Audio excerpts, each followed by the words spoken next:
구문을 좀 보면서 우리 풀이 분석이라는 중심 내용 파악적인 부분을 좀 써봅시다.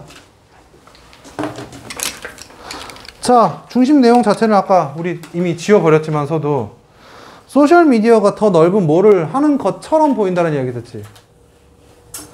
연결 가능성을 넓혀가지고 좀 더 관용을 실천할 수 있는 것처럼 보였지만, 그래서 여기서는 관용을 열어주다라기보다는 연결 가능성을 열어준다라고 보는 게 좋을 것 같습니다. 연결 가능성을 열어주는 것처럼 보이지만 실제 10대들의 무슨 사용? SNS, 소셜미디어 사용을 보면은 오히려 기존의 사회적 분열, 차별 이런 것들이 되풀이되거나 반복되어지거나 확대되어진다라고 적어주시면 좋을 것 같습니다. 그리고 뭐 필기의 핵심적인 사양에서 기술적인 부분을 하나 이야기할까 했었는데 뭐 굳이 그러한 내용을 볼 필요는 없을 것 같고, 소셜 디비전을 가지고 이제 보는 거죠. 해당 핵심 키워드가 소셜 디비전이잖아. 사회적 분열이었잖아. 근데 사회적 분열을 보기 전에 먼저 앞서서 봐야 될 내용이 있었어. 어디 갔냐?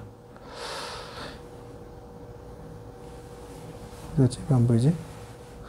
These patterns are too familiar라는 표현이 있었거든요. 가운데 여기 The patterns are too familiar. 난 되게 연결사적인 부분을 되게 강조하거든. 그러니까 글 자체에 대한 어떤 사람들만의 이해하는 방식적인 부분이야. 계속해서 너희에게 이야기를 하고 있는 건 같은 내용을 계속해서 반복해서 설명해 준다는 이야기였어. 글이라는 거는 한 가지의 내용을 반복하는데 이러한 기호, 특정 기호들이 존재합니다. 하이픈 이런 것들. 얘네들이 나타내는 거는 앞뒤 연결이야.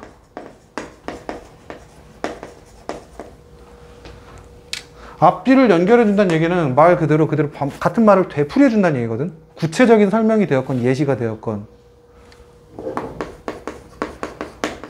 여기에 대한 입장은 좀 사람마다 달라. 같은 내용인데 왜 두 번 보느냐 하는 사람도 물론 존재합니다. 존중해요. 나는 반대 의미야. 글이 반복되니까 반복되는 키워드를 찾아라가 내가 글을 보는 방향의 핵심이라면은 대놓고 두 번 보라는 이야기는 중요하다는 이야기입니다. 그러면 이거는 중요한 거예요.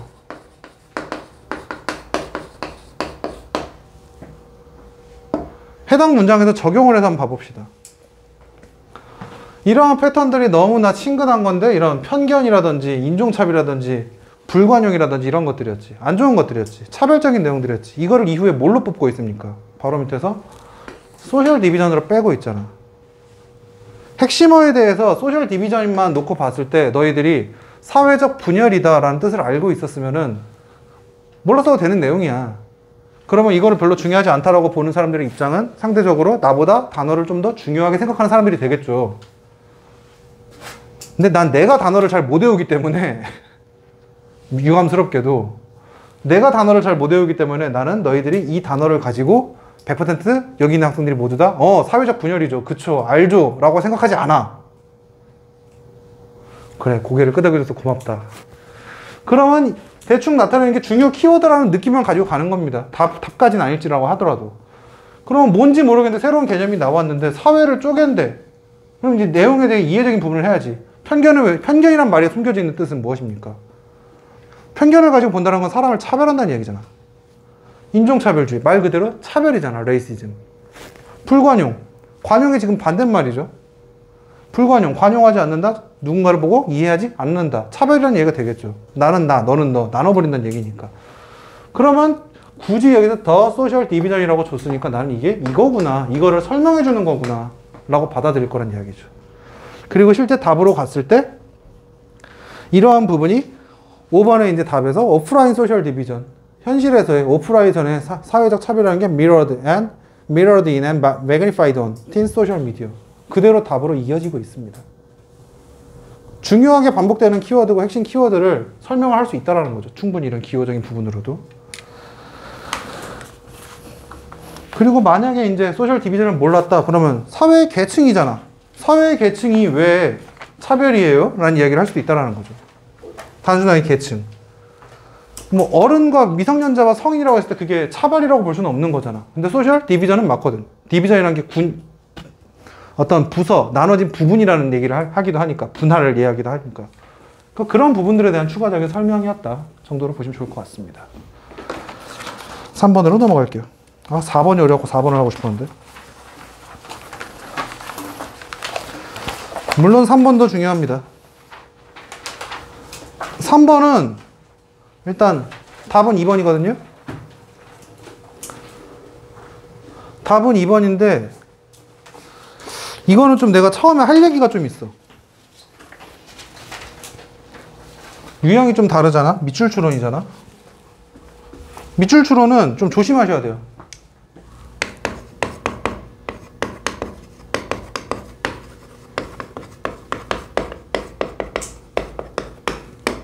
전제가 하나가 필요합니다.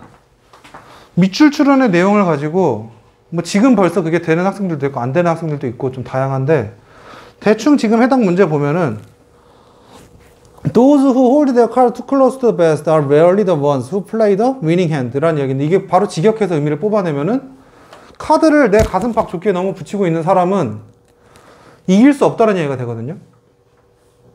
이기는 손을 가지지 못한다는 이길 수 없다는 얘기가 되거든요. 자, 그러면 rarely니까 이거 낫으로 난 본 거예요, 지금. 이길 수 없다는 얘기를 봤습니다.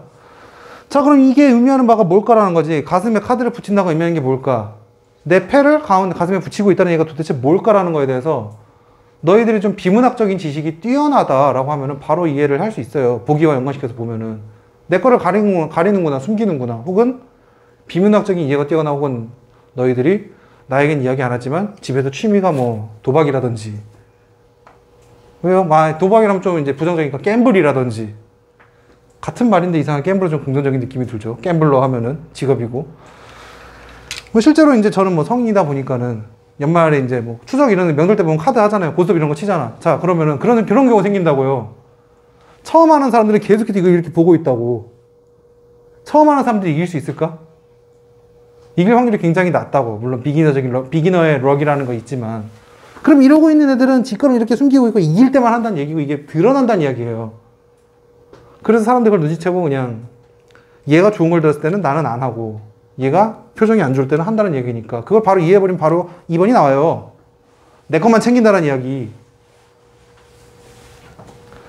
그래서 이해력이 되면 문해력이 되면은 바로 답이 나와요.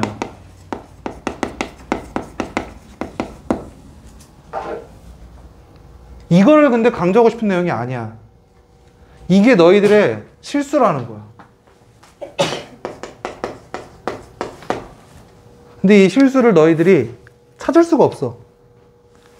왜냐면 나도 매일 데일리를 내면서 사실 이제 매일 데일리를 내기 전에는 욕했거든. 교육청 모의고사 이런 거 보면서 아니 그냥 읽으면 바로 답이 보이는데 그걸 문제라고 애들이 왜 내는 거지? 이 생각을 하고 있었거든. 근데 나도 실제로 내보니까 어떠한 지문에서 아까 전에 얘기했죠. 글이라는 건 내용을 반복해 준다고. 그럼 그런 반복성의 키워드를 찾으려면 어쩔 수 없이 이 내용이 이어질 수밖에 없어요. 주제로. 어쩔 수 없이 나오는데 그럼 여기에 만약에 if 너희들이 이걸 가지고 막 연습을 해갖고 익숙해지면은 수능 때 가서도 이래버리거든요. 찍어버리거든.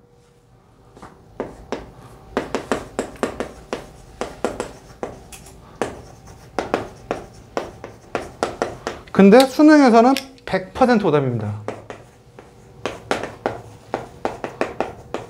출제자가 만드는 퀄리티의 차이랄까? 뭐 이런 부분이거든요. 나도 되게 신경 써서 만든다라고 하지만 내가 너희들 데일리를 2달에 한 문제씩 내는 거 아니잖아. 일주일에 2개씩 내는 거잖아. 시간이 없어. 지문을 새로 뽑아오고 변형을 해가지고 비연계로 낼 수 있는 그런 나한테 시간적 여건이 안 돼. 교육청 모의고사도 마찬가지고 시중 문제집도 마찬가지야. 근데 수능은 그게 돼. 2달 전부터 만들거든. 교수님들 모여가지고. 그래서 수능에서 이거 해버리면 바로 틀려요. 그러니까 어느 정도 나중에 풀다 보면 이거를 너희들이 이제 영어가 늘었어. 이렇게 풀면 항상 맞아라고 트릭을 세울 수가 있다고. 너희들만의 어떤 풀이 법칙을 세울 수가 있다고. 대충 보면 이렇게 보면 풀리더라고요. 그러고 수능 때 가서 항상 풀려온다고. 그러니까 이거 좀 조심하셔야 돼. 좀 끝까지 다 읽어보는 습관을 길러야 됩니다. 그래서 솔루션은? 다 봐라. 근데 모든 문제를 똑같은 난이도로, 똑같은 비중을 가지고 모든 지문을 똑같이 보는 게 아니라 중요하고 중요하지 않은 문장은 나눠서 봐야겠죠. 그 부분에 대한 제시는 뭐 어느 정도 하고 있는 부분인데 요새는 사실 거의 안 하고 있죠. 아무튼 우리가 늘 얘기하는 구조론적으로 얘기하는 반복된 나 같은 경우에는 반복성이 되겠죠. 나 같은 경우에는 반복성 뭐 원장님 같은 경우에는 너희가 원장님 수업도 듣고 있으니까 원장님 같은 경우에는 어떤 구조적인 연결사적인 부분을 가지고 이 이하엔 무엇이다라는 그러한 법칙 그런 것들을 바탕으로 힘을 줄 부분을 주고 뺄 부분을 빼면서 보란 이야기가 되겠죠. 이걸 좀 조심하셔야 돼요. 어느 날 갑자기 답이라고 생각했지만 답이 아닌 경우가 튀어나오는데 그게 니들 수능일 겁니다.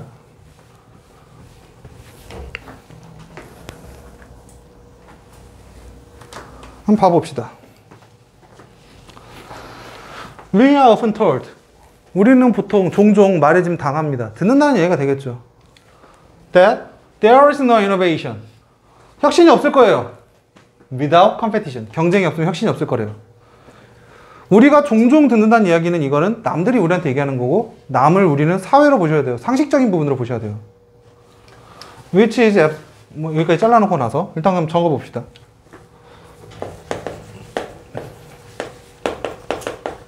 경쟁 없이는 혁신이 없다는 이야기가 되겠죠.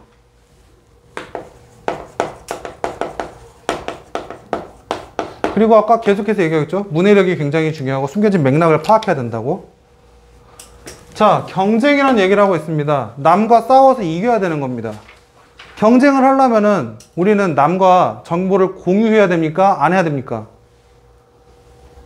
안 해야지. 경쟁이라는 말 자체에서 정보 공유가 없는 거예요. 나 혼자 이기면 되는 겁니다. 나 혼자요. 철저하게 경쟁에서 이긴다는 건 나 혼자 이긴다는 거야. 나 혹은 내 팀만 이긴다는 얘기예요. 개인적인 거예요. 그리고 혁신이라는 건 뭐 당연히 좋은 게 되겠죠. 경쟁을 통해서 혁신한다는 얘기는 그럼 경쟁을 통해서 이겨야 된다는 얘기가 되는 거거든. 그래서 우리는 개인적이어야 한다는 건데 이게 일반적인 사회 통념이라는 거죠.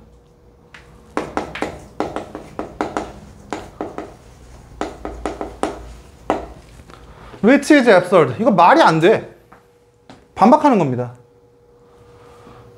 Given that, 고려해 봤을 때 most of the greatest innovations in science and technology 과학과 기술에 있어서 가장 위대한 혁신들의 대부분들은 have resulted 결과가 나왔습니다. From the sharing of research 연구의 공유를 통해서 across academic silos, national borders and language barriers 이런 것들을 통해 가지고 공유를 통해서 나왔다는 얘기입니다. 혁신이라는 거는 현실은 이걸 가지고 말이 안 돼. 실질적인 혁신, 실제 혁신 공유를 통해서 sharing of research를 통해서 나왔다는 얘기가 되는 거죠.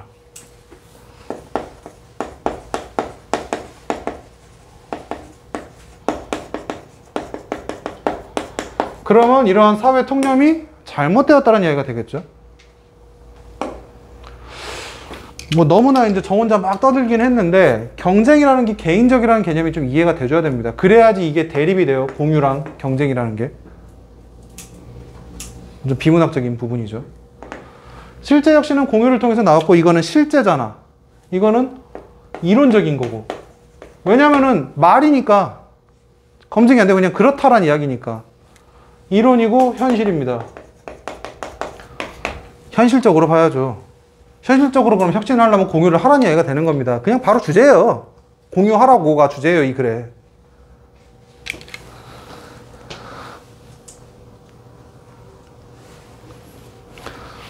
물론 저는 지금 여기서 이걸 가지고 바로 빼놓긴 했습니다. 그런데 지금 이걸 가지고 이해가 안 됐어. 그쵸, 그럴싸하죠 라는 생각을 하는 사람이 있고 아 나는 무슨 말인지 들어도 모르겠어요 라는 사람을 생각을 할 수도 있어. 그거 다 감안해서 문제 냅니다. 이런 이야기를 하는 거는 평소에 이런 연습을 통해 좀 이걸 기르자라는 거고 사고력을 기르는 장점은 너희가 어려운 문제에서 써야 될 시간을 벌어주는 정도입니다. 만약 그게 안 된다라고 했을 때는 나는 이거를 그대로만 보고 더 이상은 못 보겠습니다 라고 하면은 뒤에 내용에 대해서 좀 거부감을 가지지 않고 그냥 순수하게 그냥 바라봤으면 좋겠습니다. 왜냐면 다 설명해 줄 거야. 충분히 추상적이라는 거 알아. 뭐든 그래서 다 설명해 줘요. 그러면 너희가 알고 있는 거 경쟁 없이 혁신이 없다. 뭐 실제 혁신은 공유를 통해서 나왔다. 난 더 이상 무슨 생각을 할 수 없습니다. 그러면 여전히 그냥 생각하지 말고 그냥 그런 거 없다고 보세요. 밑에를. 설명을 해줄 테니까. 사실은 No great innovation occur in isolation. 고립된 채로 일어나지 않는다. 이 얘기를 왜 나왔냐면 이거 안 나올까 봐. 너희 머릿속에서 경쟁이란 게 개인적이란 거, 고립이라는 거 안 될까 봐. 그럼 패러프레이즈 보는 것도 되게 단순합니다. 여기서는 경쟁이 아이솔레이션이 되는 거예요. 계속 볼게요. Personally, 개인적으로다가 I have been asked, 요청 받았습니다. To sign at awfully large number of non-disclosure agreements. 말이 그냥 되게 길죠? 말도 어렵고. 사인하라고 끔찍하게 큰 많은 수의 어떤 non-disclosure agreement. disclosure란 말 자체를 지금 예비 고일의 수준에서 뭐 알 수도 있겠지만 모를 수 있는 확률이 굉장히 높다고 생각하거든요. 디스클로저란 건 폭로하다라는 이야기예요. 근데 not이 붙었으니까 폭로하지 않는 게 되는 거겠죠. 폭로하지 마는 비밀유지 서약서라고 이제 여기는 이렇게 해석이 되어 있죠. 폭로하지 말라는 어그리먼트, 협약서예요. 이 표현 또한 알기 힘들 테고. 그래서 뭔가 끔찍한 것을 하라고 했어요. From other researchers. 그 다음에 terrified that their ideas will get out. 법적인 부분에서 하나 봅시다. 이거 PP거든요. 동사 아니거든.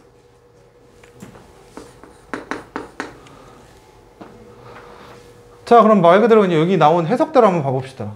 개인적으로다가 나는 요청을 받았어요. 끔찍하게 많은 기밀 유지 협약서에 서명하라고. 다른 연구자들로부터. That their ideas will get out. 걔들의 아이디어가 get out. 밖으로 나가다, 유출되다, leak out 될까봐 terrified 되는. 이거 terrify 왜 terrifying이 아니라 ing가 능동이 아니라 왜 수동일까 얘들아? 연구자들이 두려워하는 거 아닌가요?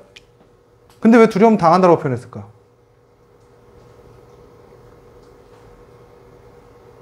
왜죠? ing 그럴싸해 보이지 않아?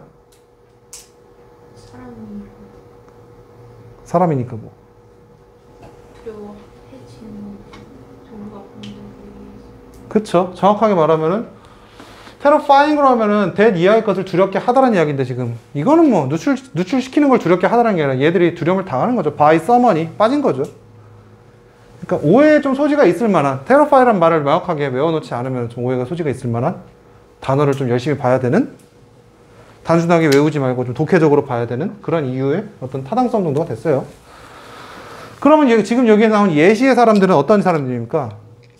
예시에 나온 사람들은 공유를 좋아하는 사람들이에요? 아니면은 고립되고 경쟁이 뭐 이게 고립이 되겠죠?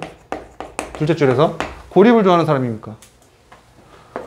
예시에서 다른 연구자는 고립을 좋아합니다. 이 사람들에 대해서 지금 어떠한 이야기를 하고 있습니까? awfully large number, 끔찍하게 많다는 이야기를 하고 있죠. 말 그대로. 그러고 나서 밑에 나옵니다. 하지만 사실 I have found, 발견했어요. 알게 되었어요. This approach counterproductive. productive는 생산적인 건데 counter니까 카운터 때리다 라는 얘기 하죠. 역효과를 낸다는 거죠. 그러면 다른 연구자들은 고립을 되게 선호하는데 이게 나의 입장에서는 화자가 되겠죠. 이거 역효과라는 얘기죠. 아까 전에 여기 첫째 줄에서 이미 그냥 주제가 나왔다는 이야기를 했습니다. 주제와 똑같은 얘기 아닙니까? 고립을 좋아하는데 아니라고, 이거 역효과라고. 화자가 얘기하는 거고, 이 경쟁을 글을 쓴 화자니까 이 사람의 입장이고 똑같은 입장이잖아. 그럼 이 사람은 고립되는 게 역효과를 난다는 얘기는 고립하지 말라는 이야기니까, 고립의 반대말이니까, 그러면 공유하자는 얘기가 되겠죠. 계속해서 글이 반복된다고요. 더 이상 뭐 내용을 보고 어쩌고 할 필요는 사실 별로 없어요. 밑에 아까 전에 해석을 했었죠. 누군가 카드를 가슴팍에 대고 있는 사람, 가슴팍에 있는 조끼에 대고 있는 사람들은 거의 뭐 rarely the one, 그런 경우가 거의 없다라는 거야. 이기는 편을 들고 있는 사람이 거의 없다라는 이야기니까 그냥 뭐 진다라는 이야기가 되겠죠. 숨기면은 진다라는 이야기가 됩니다. 고립되면은 진다, 패배한다, 혁신 따위 없다. 그대로 받아주시면 됩니다. 그 다음에 It is when we share our finding. 우리의 발견을 공유할 때 with people with other areas of expertise or perspectives. 다른 분야의 전문가나 다른 관점을 가진 사람들과 공유를 하는 거죠. 여러 분야의 사람들과. 같은 분야만 공유하는 게 아니라 or seek feedback. 피드백을 받는 겁니다. About our concept. 우리의 개념에 대해서, 우리의 연구에 대해서. From someone in a different field. 다른 분야의 사람들에서. Or try out our idea with potential users. 잠재적인 사용자들에게 한번 시도를 해보는 거, 테스트를 해보는 거죠. That suddenly the real potential. 진정한 잠재력인 게 start to emerge. 나타나기 시작한다. 자, real potential과 지금 여기서 그냥 potential, 뭐 여러 가지 뭐 우리 finding과 potential 유저라는 잠재적 유저라는 얘기를 하고 있는데 finding과 real potential은 다른 겁니다. finding이라는 건 우리가 발견한 무언가, 지금 둘 다 얘기하고 있는 거는 혁신 혹은 경쟁을 하기 위한 수단이 되겠죠. 경쟁이라고 했을 때는. 너희들이 뭔가 다른 학생들과 싸워서 이겨야 될 거 아닙니까? 그렇게 이기기 위해서 뭔가 너희들만의 무기가 있어야 될 거 아닙니까? 그런 무기를 가지고 그런 잠재적인 무기가 되는 거죠, 이거는. 여기서는 너희들로 따지면 리얼 포텐셜이라는 거는 공유하고 피드백을 하고 너희들이 좀 더 정교해진 너희들의 무기가 되는 거죠. 다른 사람들의 의견을 받아들여서 그거를 우리는 해당 지문에서 이노베이션이라고 보고 있습니다. 리얼 포텐셜이 이노베이션이에요.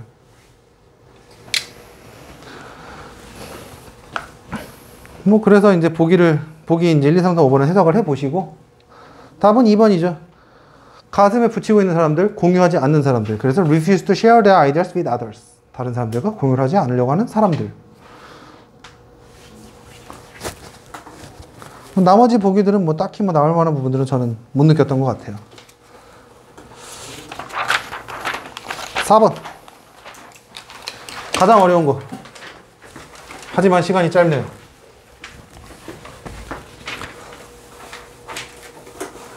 (4번을) 어렵다고 한 이유는 글 자체가 어렵다? 그런 내용은 아닐 겁니다. 그러니까 글 자체를 읽는 거는 평이했어. 그냥 아무 생각 없이 읽어도 답이 유도되기는 나왔습니다. 많은 다 읽어놓고 나서 오답이 되는 경우가 의외로 좀 있지 않았을까 싶어가지고 말씀을 드리는 거예요. 답은 4번입니다. 핵심 포인트부터 먼저 설명을 드릴게요. 왜 이거를 내가 어렵다라고 표현을 했냐면은 여태까지는 계속해서 글의 주제라든 이런 게 되게 명백하게 나왔거든요. 근데 이거는 지금 보기가 되게 명백하지 않아.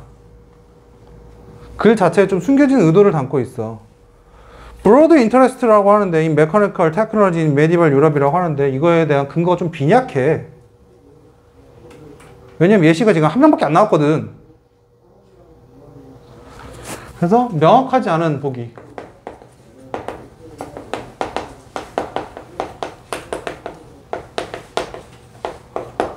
이런 거 나왔을 때 뭔가 되게 성실한 학생일수록 되게 집착하는 경우가 생깁니다. 어떻게든 명확한 근거를 찾으려고 굉장히 노력을 하거든요. 근데 그러면 시간 없어. 너네 문제 다 못 풀어. 내신이 되었건 수능이 되었건. 명확하지 않은 경우에는 뭐 평소에 어떤 방법을 택하든 자유입니다만은 이럴 때는 애매할 때는 한번 속어법으로 가보자는 거지. 다른 거는 말이 안 되는지, 이거는 애매한데 다른 거는 말이 혹시라도 애매한 게 더 있는지를 한번 찾아보자는 거죠. 그래서 이런 경우에는 보통 명확하지 않게 주면 나머지 4개가 너무 확실하게 지워지게 줍니다. 그래서 문제를 푸는 것 자체는 어렵지 않았을 거라고. 다만 명확하게 뽑아내기가 좀 힘들었을 뿐. 확인해 봅시다. When we think of medieval Europe, 중세 유럽을 생각한다라고 합니다. There is a tendency to think primarily in terms of what is visible today. 유럽에 대해서, 중세 유럽에 대해서 생각할 때 어떠한 경향성이 있어. 어떻게 생각하는? In terms of what is visible today. 무언가 오늘날 보이는 것들. 자, 그럼 유럽을 가지고 생각하는 거. 중세 유럽을 가지고 우리가 떠올리는 것들은 buildings and cathedrals and literature and scholastic philosophy라고 합니다. 중세 유럽 하면 우리 머릿속에 떠오르는 것들, 건축물이 되겠죠. 고딩 양식 뭐 이런 것들 많이 배우잖아. 그럼 건축물. 중세 문학, 철학, 스콜라 철학이라고 합니다. 뭔지 모르겠죠? 괜찮아. 아직 안 배웠을 뿐이야. 중학생이라서. 아직 중학교 졸업을 하지 않았기 때문에 모를 뿐이야. 그럼 이것들은 왜 그럴까요? 왜 우리는 주로 이걸 떠오를까? 우리가 배운 게 이거니까 이걸 떠올리겠죠. 배웠으니까.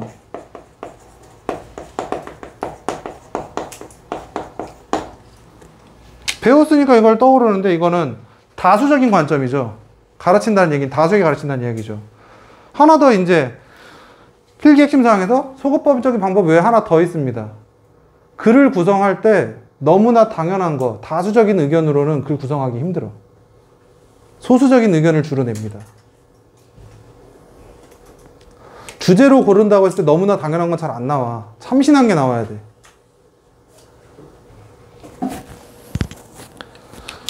그러면 이거는 너무나 당연한 얘기를 했고 그냥 그런가 보다 하고 넘어가시면 좋다라는 거죠. 바로 이야기를 합니다. 핵심적 소재. Yet, what is equal importance? 똑같이 중요한 게 있대요. 무언가. 특히나 from the standpoint of the rise of modern science. 현대 과학의 등장이라는 관점에서, 발흥이라는 관점에서 보았을 때는. 자, 그럼 이건 일반적인 거잖아. 근데 과학적인, 모던 과학의 발흥이라는 관점에서 봤을 때라는 얘기는 되게 특수한 경우죠. 과학자가 아니잖아, 우리는 대다수가. 과학적 관점. 과학적 관점은 특수한 거고, 그리고 뭐 과학자들을 가지고 우리 주로 예시를 들 때도 연구라든지 이런 것들 많이 나오잖아요. 과학자들, 뭔가 공부를 많이 한 사람인 것 같고, 우리보다 객관적일 것 같고, 그러한 맥락을 좀 담고 있는 거죠. 과학이라는 말 자체가 담고 있는 의미가 있어요. 수능에서만 쓰이고 있는. 과학이라는 얘기는 좀 더 객관적이라는 얘기입니다. 그리고 이거는 당연히 일반적이지 않을 거란 거에 반대 의미가 되는 거죠. 수능에서 일반이라는 얘기는 대부분 다 주관적이에요. 바뀔 수 있는 거야. 잘못된 것들이야, 대다수가. is the fact, 어떠한 사실입니다. that medieval culture was a mechanically sophisticated culture. 기계적으로다가 복잡한 문화였다는 이야기죠. Even if little remains. little과 a little 맨날 강조합니다. 제발 좀 A 없으면 부정적으로 보자고. 남아있는 게 거의 없다라고 보자고. Today of their machines. 자, 그럼 과학적 관점에서 봤을 때 기계적으로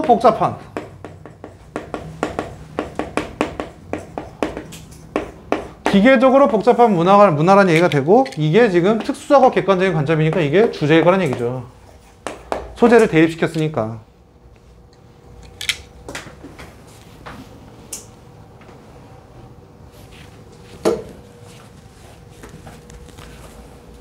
예를 들어가지고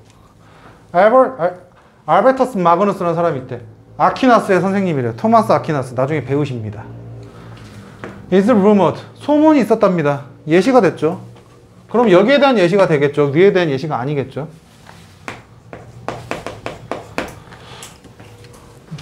아퀴나스를 알고 있느냐라고 했을 때는 아퀴나스는 되게 유명한 철학자거든요. 스콜라 철학자거든. 모르잖아. 그냥 과학적 관점에서 뭔가 과학을 나타내나 보다 정도로 보자요. 보았을 때 to have had a robot. 로봇을 가지고 있었다고. in his laboratory. 시험실에. 그럼 중세 로봇이 있었다. 중세 로봇이 있었대. that could raise a hand. 손을 들고 and give a greeting. 인사를 할 수 있는. 인사가능.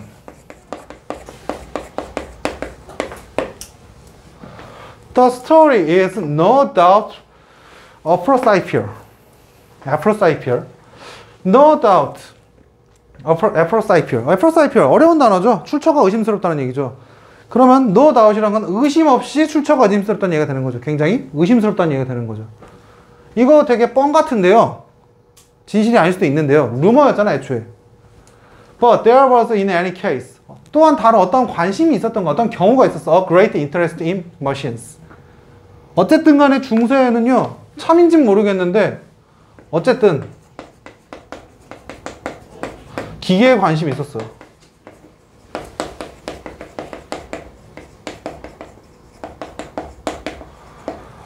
Even if science itself was primitive and qualitative. 과학이라는 게 그 자체로 primitive, 초기적이고 원시적이었고, 그리고 qualitative, 정성적이다라고 이제 하고 있는데, 과학이 가지고 있는 속성이 있거든요. 계속해서 지난번에 얘기했던 것 같은데 했었지. 과학의 속성이 있습니다. 정성적이래. 근데 퀄리티에서 나온 거거든. 우리 퀄리티와 퀀티티 구분해야 되거든.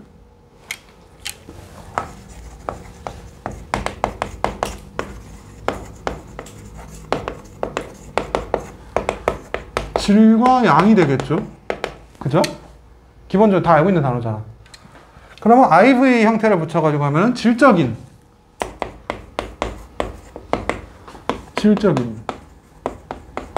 양적인. 근데 과학이라는 것의 특징에서는 과학은 누구나 해도 같은 값이 나옵니다. 같은 조건이라면. 시대와 상관없이. 불변성이에요. 불변성, 무차별성이 과학의 특징입니다.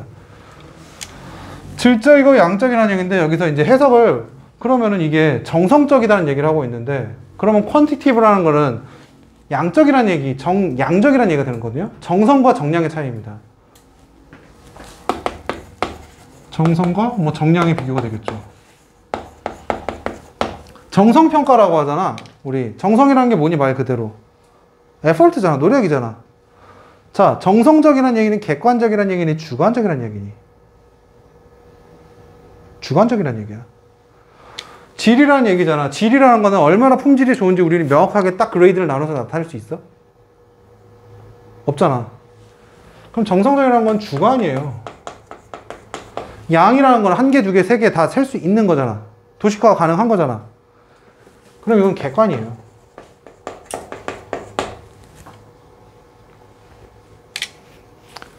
이러한 의미를 담고 있어.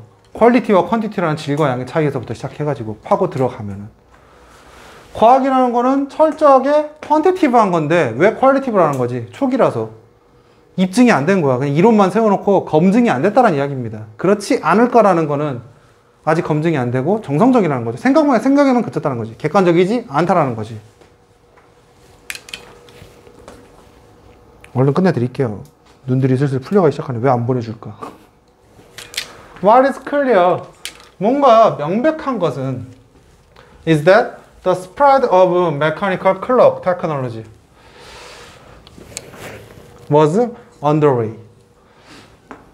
메카니컬 클럭, 기계적 시계, 기계식 시계의 기술이라는 것은 기계식의 확산, 보급이라는 것이 was underway, 진행 중이었다는 얘기입니다. 패러프레이징적인 건데 이걸 갑자기 시계가 왜 나왔냐는 거지. 그냥 메카니컬에서 나올 수도 있겠지만 이게 어떤 기계적인 것들의 정점 중에 하나야, 시계라는 게. 이거 시계 되게 작잖아, 그지? 뭐 여러분들 다 갖고 있지만 마침 기계식 시계입니다. 이 안에 막 수백 개의 부품이 들어가 있다고. 정교하게 맞물려서 움직인다고. 시계 과학의 기술적 부분의 정점이고 현재도 굉장히 높은 기술로 평가받는 것들 중에 하나입니다. 쓸데없이 비싸. 이게 underway, 진행 중이었어. By the beginning of the 14th century. 14세기부터, 중세부터. 자, 그럼 어찌됐든 간에 기계에 관심이 있었고 예시로서 시계가 있었습니다.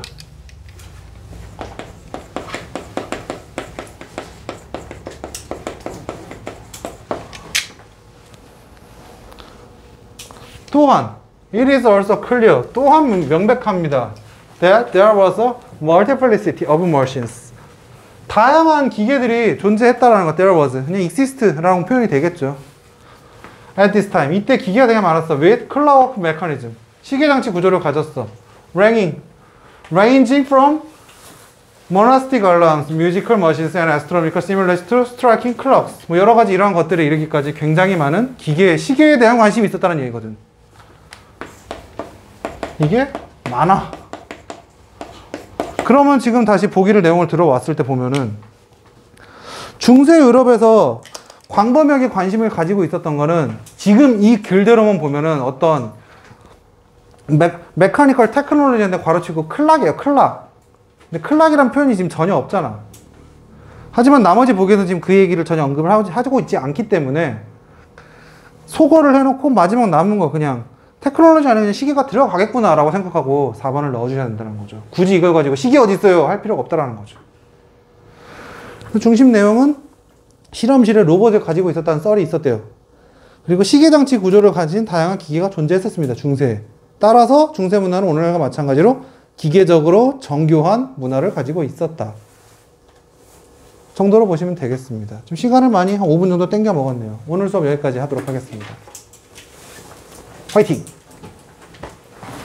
즐거운 주말 보내십시오.